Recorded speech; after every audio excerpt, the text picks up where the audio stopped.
Buster Sword is as tall as the Leadercraft Optimus Prime or Leadercraft Jetfire. This is how big this figure is. So basically putting them side by side is basically double the size of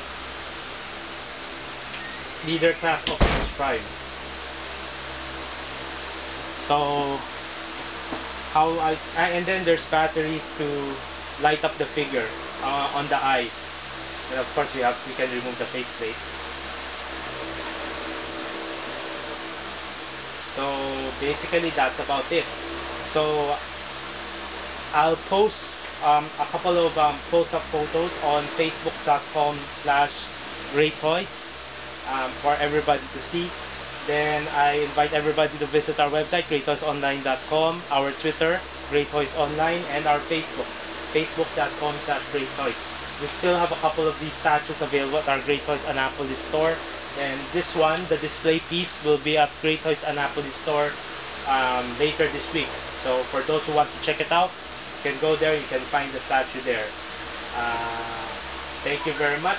So closing, really nice toy. I really like the finish. I like the paint job. The paint job is spot on. The articulation, at least there's articulation. There's 1, 2, 3, 4, 5, 6, 7, 8, 9, 10, 11, 12. 12 to 16 points of articulation. If you count the hip joint has 3 or 4 points of articulation. There's the forward motion, then there's the twisting motion, then there's the side motion. So it really depends on how you count the articulation, but should be 14 more or less. 14, 12 to 16 points basically. Then the detail is dead on. Can't have another Optimus better than this one. So I like to thank Calibre Toys for supplying us this wonderful figure, and I hope you'll like our YouTube channel.